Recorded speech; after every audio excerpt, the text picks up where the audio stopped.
Historical myths that turned out to be true. Viking soul swords. Despite what movies and video games may lead you to believe, we all know that defeating your enemies with a sword will not inherently make your sword stronger. Or will it? Hey, bro sauce, Brody here, and in today's video, we're discussing soul swords. Okay, fake beard and glasses aside, let's discuss what's going on here. For starters, the term soul swords is not historic or scientific. It's just a word I'm using to describe the phenomenon at play. Regardless, back in the early Iron Age in Scandinavia, right before the age of the Vikings, Scandinavian warriors had one big issue. Their weapons sucked. Specifically, the iron ones. And the biggest reason for that was because during this early iron era, a majority of the iron collected by the Scandinavians was bog iron. Bog iron is formed by bacteria in bogs that is oxidizing trace amounts of iron to gain energy. And in doing so, it would naturally concentrate the iron. And this concentration would actually allow it to be collected and then later smithed. Now, for me, this is super interesting because I had no idea that there was an organic way of farming iron without mining it. But for the Scandinavians, it wasn't so interesting or even beneficial. And that's because while bog iron was convenient, it was not strong. Bog iron, unsurprisingly, is very impure, and for that reason, soft when forged, meaning that the Scandinavians definitely had a disadvantage in battle. And the Scandinavians definitely weren't strangers to battle, but that's a different story. Now, the Scandinavians knew that there was a serious issue with their metal, but they didn't have a solution until they realized that they were not using one of their most plentiful resources, the body of their enemies. And that's not a joke. Scandinavian blacksmiths theorized that potentially incorporating the bones of their dead enemies, or any dead person for that matter, could potentially transfer the spirit of that dead individual into that blade, causing it to be stronger and more durable. And this is where things get a bit interesting, because during this Scandinavian Viking time, they very much so believed that this process was in fact strengthening their swords. However, as history went on, there was a large gap of time between then and now where people simply believed that this was more of a folktale or potentially symbolic, and not really any true benefit to the sword. But interestingly, in recent years, it was actually discovered that no, the Vikings were onto something, although not in the way that they intended. You see, while the Scandinavians and Vikings were using the bones of their enemies, ancestors, and animals to spiritually fuse them to their swords to increase its power, in reality, what they were doing was actually creating a rudimentary form of steel. And the reason for this is because the bones that they were using contained carbon. Like all organic matter, carbon is present, and bones are no exception for that rule, which is why when bones were introduced into the forging process of these swords and weapons, the bog iron was literally being turned into an organic alloy due to this introduction of bones, which in a morbid way is kind of badass. But yeah, I wanted to put this entry first because I thought the timeline was so funny. The Scandinavians and Vikings had a very spiritual connection to their weapons, and for that reason, they literally wanted to infuse spirits and souls into them to increase their power. And while to them it was the souls that were adding the power, in reality it was the bones. But what's even more interesting is that down the line, when this practice was theorized and discovered, it was believed by historians and scientists that this was more or less symbolic and spiritual and had no real-world utility. And for that reason, the myth of these bones making the sword stronger was, well, a myth. That was until those same people took a closer look at the swords and realized that, wait, there's not a soul in this sword, but there is early steel. Like, I can only imagine being a scientist or historian in that room, looking at the sword and being like, oh, that's cute, look at them. They put bones on it because they thought it would be like, you know, soul bound or something. That's funny. Oh my God, they made steel. And the myth of this bone forging process being beneficial was quickly realized to be fact, albeit in a roundabout way. But we're just getting started, so let's move on. Okay, really quickly, I wanted to mention today's video sponsor, WarThunder. WarThunder is the most comprehensive vehicle combat game ever made, and it is now available to play for free on PC, consoles, and mobile devices. In WarThunder, you can take command of over 2,500 tanks, planes, helicopters, and ships of 10 major nations, all the way from the 1920s to the modern day. The gameplay in WarThunder is extremely immersive due to its incredibly detailed vehicles, realistic graphics, and authentic sound effects, placing you right in the cockpit of some of the world's most powerful machines ever made. Using my links in the description, you can join a worldwide community of over 95 million players in epic PvP battles today. You don't need any extra hardware to play WarThunder. You can drive a tank with nothing but your keyboard and mouse or controller. One of my personal favorite parts of WarThunder is the fact that it runs on an in-house developed Dagor engine, and it is heavily optimized to deliver a lag-free experience without sacrificing frame rate even on lower-end machines. Play WarThunder for free right now by using my links in the pinned comment or video description. New and returning PC or console players that haven't played in the last 6 months will also receive a massive bonus pack that includes multiple premium vehicles, the exclusive exclusive vehicle decorator, Eagle of Valor, 100,000 silver lions, and 7 days of premium account access. This bonus is only available for limited time. Use my link in the description, and thank you WarThunder for sponsoring this video. Gladiator versus Lion.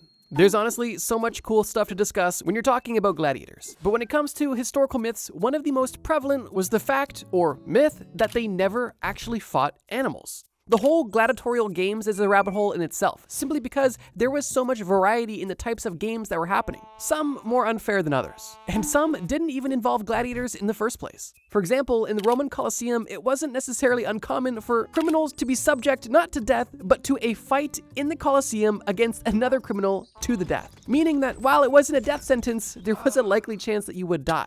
On top of this ancient version of bum fights, there was also literal naval battles that would take place in the Colosseum. Yeah, they would literally flood the place and have boats in there, which is just badass. And in other cases, they would have a criminal not fight another criminal, but fight a professional gladiator, which in that case was definitely a death sentence. And as we all know, gladiators also fought gladiators. But as some of you might not know, gladiators didn't always fight to the death. And it's been proven historically that professional gladiators were of high value to their investors. And while the fights were brutal, typically gladiatorial battles only had a 10 to 20% fatality rate, which is still insane, but that statistic is more like the now modern day knockout rate in the UFC, likely the modern day equivalent of the Roman Colosseum. Now, this is where things take a turn, because while all of the different types of battles that happened to the Colosseum were historically provable through artifacts and records, there was one sort of battle that was not proven until recently, and that was battles of gladiators fighting tigers. Now, this is interesting because there has long been records and specifically artworks found of gladiators depicted fighting big cats, specifically lions or tigers. But interestingly,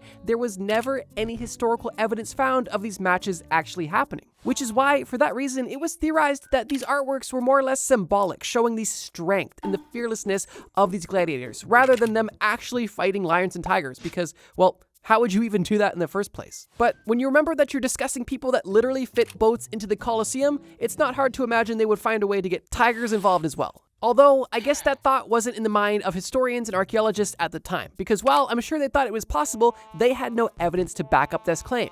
That was until recently. And when I say recently, I mean recently. The first article published proving the existence of human bones with animal bite marks in the Colosseum was published in 2025. Although in this article, it is stated that these bones were collected in the early 2000s. Unsurprisingly, the publishing of this article was significant because for the first time ever, we had genuine proof of animals fighting gladiators in the Colosseum, which is kind of surprising considering how much art there was depicting it. But I guess if this was so rare and so special back then, it's not hard to imagine why there would be so much art about it because, well, it was significant. Just think about it in a modern context. Nobody takes pictures of regular stuff. You only take pictures of important or significant things. Regardless, yeah, for the longest time, it was believed that while gladiators and the whole gladiatorial games in the Colosseum were interesting and, well, diverse, up until very recently, there was no proof that they were fighting lions or any big animals. That was until last year when it was proven, because they found a skeleton of a likely 20-year-old man with a tooth mark in his skull and pelvis. And this tooth mark, according to archaeologists, is unmistakably the tooth mark of either a tiger or a lion. Once again, making a historic myth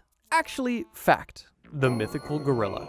If I were to describe a mythical creature to you that was tall, hairy, muscular, and had big teeth, what would you assume I was talking about? Maybe Bigfoot? Maybe Sasquatch? Maybe even a woolly mammoth? But what if I were to tell you that the mythical creature I was describing was actually a gorilla? That's right. Up until surprisingly recently, the concept of a gorilla in the Western world was not something of fact, and it was believed that stories of gorillas were folktales, describing some sort of mythical creature. And while gorillas are definitely mythical in their own regard, they themselves also prove that sometimes fact is stranger than fiction. Let me explain. Now, it's important to note that gorillas obviously were known to people who lived around them. Anybody who lived in the area where gorillas were native were not shocked by them existing. They were simply a creature in their habitat. They were neighbors, essentially. Although, in the Western world, gorillas were something that could not even be fathomed, which is once again why they were presumed to be mythical rather than potentially something unseen. One of the earliest recorded accounts of somebody from the Western world describing a gorilla come from an English traveler named Andrew Battle.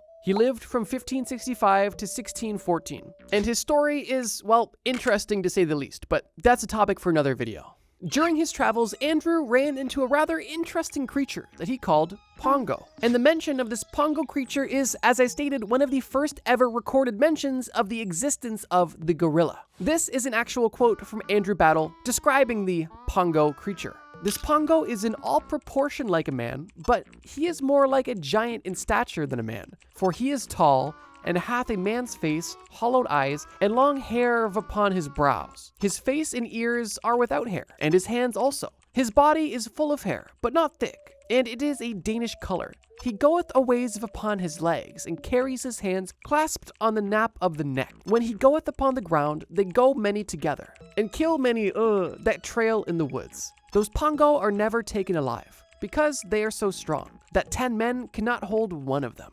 That description, albeit long, is interesting and relatively detailed, and coming from a, well, potentially reputable source, it's interesting that even this was written off. Although with no point of reference and this guy literally being held in captivity in Africa, it's potentially reasonable to assume he either hallucinated something or saw something he really didn't, or, well, who knows? Regardless, this account from the early 1600s was the first and really last for a very long time. Which brings us all the way to the 1800s. That's right, over 200 years of gorillas being, well, misunderstood and assumed to be mythology. That was until physician and naturalist Thomas Savage obtained several gorilla bones, including skulls. And with these new discoveries, he wrote his first formal description of this newly discovered animal known as a gorilla. Now, Thomas Savage was actually a wealthy physician from America. He went to Yale Medical School and received his degree in 1833. And interestingly, in 1836, he even became a priest as well. So this man was busy. And because this man was both a priest and a doctor, he was sent as a medical missionary to Africa, specifically Liberia. And it was during his time in Liberia where he was able to acquire the skull and bones of the species that at the time was unknown. That was until he gave it the name that is, well, now famous. Now, the story doesn't end there because we still don't know everything about it, and there is still no, well, visitation of gorillas from experts. Although I do use that term a bit lightly. Introducing Paul de Chaillu, and he was a French-American traveler and zoologist. And he is famous for being the first Westerner to confirm the existence of gorillas. Paul, similar to Thomas, spent time in Africa, although Paul spent time in Africa slightly after Thomas, and what he did was vastly different. Because Paul was not collecting bones in Africa, he was actively killing and sending gorilla bodies back to Europe, and was also actively trying to capture baby gorillas, although unsuccessfully. Paul wasn't doing this out of the goodness for his heart, however, and he was actively selling gorilla bodies to the Natural History Museum in London, where all world artifacts seem to end up, apparently. And as I mentioned, he actively tried to capture many baby infant gorillas, but said that they were too, quote, ill-tempered and they all died within his captivity. On top of this, Paul also sold cannibal skulls found from native tribes in Africa to Europeans as well, which seems less about science and more about money, but that's beyond the point. Regardless, it wasn't until the 1860s that it was proven as a fact that gorillas were actual creatures and not mythical creatures just made up by African tribes. Which is a bit ironic considering they literally had European travelers who described seeing these creatures as well, but, well, we'll ignore that. But yeah, up until the 1860s, most Europeans likely have never even heard of a gorilla. And if they did, they assumed it was just some sort of outlandish creature. That was until somebody decided to go, kill them, and send them home for money. But at least with that, we did have the European discovery of the gorilla, proving this myth to be fact. But in case that wasn't interesting enough, check this out. At least in a European context, the discovery of dinosaurs just slightly predates the discovery of gorillas, which if you think about it is insane. Because how do you discover something that lived millions of years before your time, before you discover something that is actively walking the earth and you are actively being told about from native tribes in Africa? Now that I think about it, this entire section kind of makes me feel like European travelers didn't really respect the locals. But what do I know? The golden sheepskin. Greek mythology undoubtedly has some of the coolest imagery and lore when it comes to, well, mythology. However, not all of this mythology is all myth, and some of it actually has genuine roots in history. One notable story from Greek mythology describes something known as the Golden Fleece.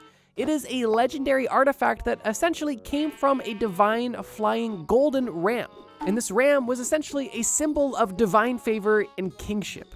Now, within this story of the Golden Fleece, there is a man named Jason. He was on a quest to claim his rightful throne, and in this pursuit, he made it his mission to retrieve this Golden Fleece of this mythic, mysterious, and, well, divine ram. And long story short, not to spoil it, but he slays the impossible to slay dragon and retrieves the Golden Fleece. The story is obviously more detailed than that, but I'm just giving a trust me bro summary. Now, let's separate fact from fiction. In this story, Jason travels to a city called Colchis, which is in modern-day Georgia, which is a relevant fact. And while Jason may have never existed, and while the whole golden ram may have also never existed, and I can pretty confidently say there probably wasn't a dragon around either, there is one thing that is very likely a real artifact, that being the Golden Fleece. And the reason I say this is because in Georgia specifically, the location where the story took place, it is not uncommon for gold deposits to wash downstream from mountains in certain waterways. But of course, that's not all. On top of gold literally just washing down the river, there is evidence to suggest that farmers at the time who lived in these regions would use sheepskins from their animals to collect these gold nuggets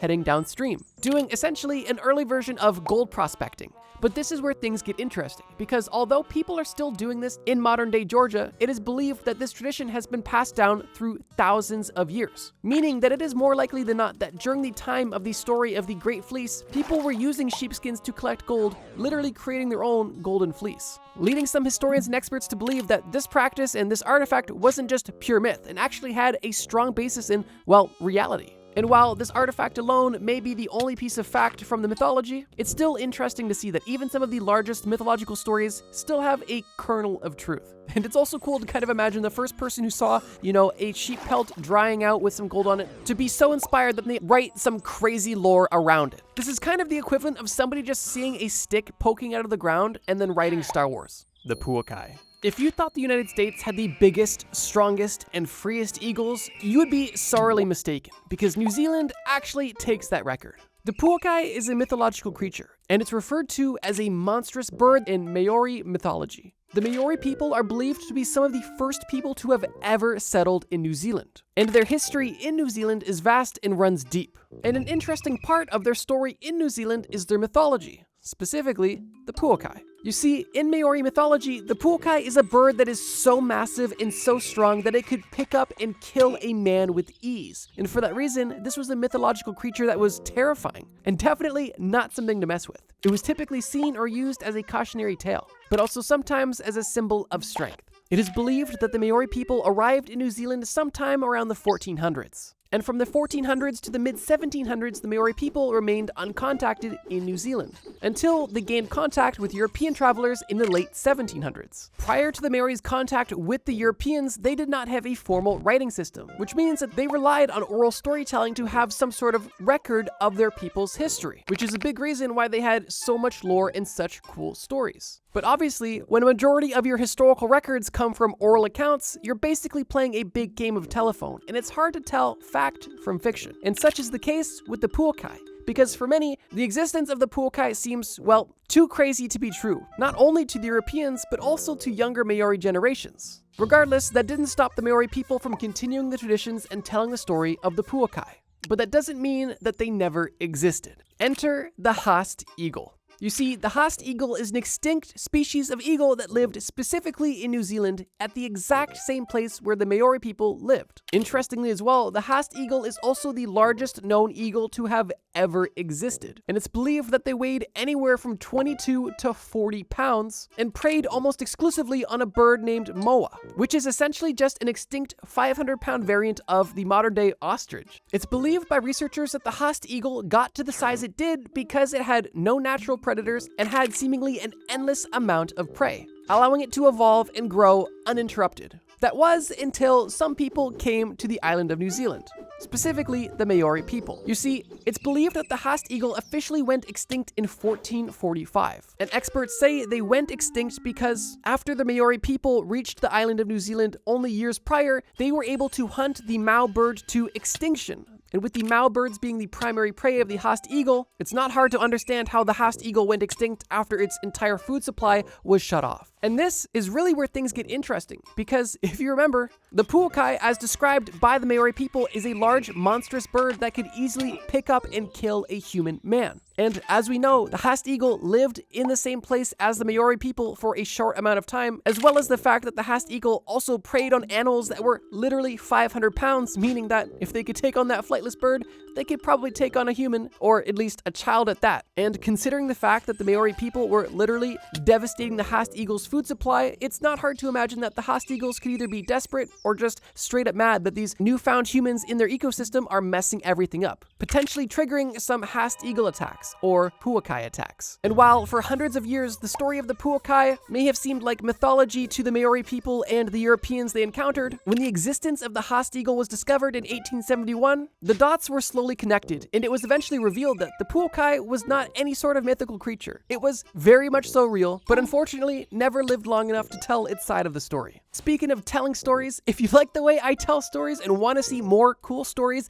every single Friday, feel free to be a bro and subscribe to the channel. We're currently on the road to 2 million subscribers, and like I said, we post cool videos every single Friday. And I guess while I'm shilling, if you're enjoying this video about myths that actually turned out to be true and want to see a part 2, all you need to do is either leave a like on this video or comment part 2 so I know that you guys actually want more of this. But now that you're subscribed and have liked the video, let's move on to the final entry on this list. Ancient ozone. I would assume, or at least hope, that everybody watching this video now is familiar with the ozone layer. You know, the protective layer that is literally protecting everybody watching this video right now from the harmful radiation of the sun and space. And while the ozone layer is definitely the GOAT of protecting us from harmful space rays, it actually existed in mythology far before it existed in the scientific world. You see, the ozone layer was officially discovered in 1913 by French physicists Charles Fabry and Henry Boysen, and that discovery was significant. But what if I told you that not just 100 years ago, but thousands of years ago, the concept of an ozone layer was already theorized and well established in the world of mythology?